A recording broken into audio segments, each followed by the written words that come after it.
Sempre diuen en aquell comentari que la realitat, evidentment, no té res a veure amb la ficció, i això és cert. Jo sempre em bellugo amb les persones. Avui parlarem de tres personatges que han sigut importants dintre d'aquesta setmana. Dos coneguts, un no. Dic un no conegut perquè el vaig conèixer l'altre dia, un senyor que va vindre, de debò que llàstima que no es podia quedar, perquè si s'arriba a quedar, el ves portat aquí. Un senyor que és així, que es diu Japo, i és un guàrdia jurat d'una finca a Úbeda, Granada, d'acord? Amb tot records a tota la gent de Granada. Un senyor que no havia sortit mai de la finca i el porten a Barcelona. Un senyor que quan va veure un peatge va dir «Hòstia, sí que és grande el pàrquing». Cuidado, eh? Petitet. Acabo una actuació, que tenia una actuació amb una família que em va contractar, i ve aquest senyor, petitet així. «Jordi, hòstia, tu tienes jarabe, eh?» No estic vacilant, al contrari, a l'home era així. Hòstia, qué jarabe que tiene, Jordi? Tiene un jarabe que, hòstia, allí en Úbeda, hòstia, hòstia, hòstia. ¿Qué tal, Japo? Hòstia, hòstia, hòstia, es que a mí me han pasado muchas cosas, ¿eh? Es que... Mira mi mujer, la dona feia tres com jo, en tots els respectes, i ell era així.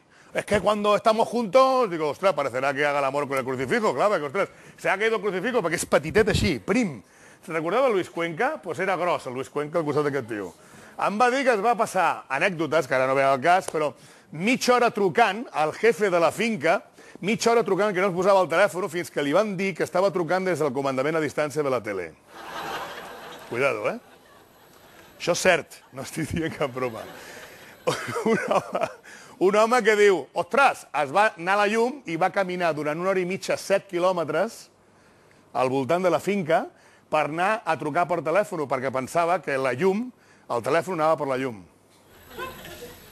Le van dir, ¿tú eres tonto? Hòstia, no, coño, es que m'han passat coses. Arriba a Barcelona i arriba una benzinera i li va donar els calés a un senyor que estava posant benzina. Venga, pómelo lleno que voy al lavabo. I el senyor, oiga, que no, ¿cómo que no? Coño, ponme la gasolina, hòstia! Fins que li van dir que aquí a Catalunya ens posem nosaltres la benzina.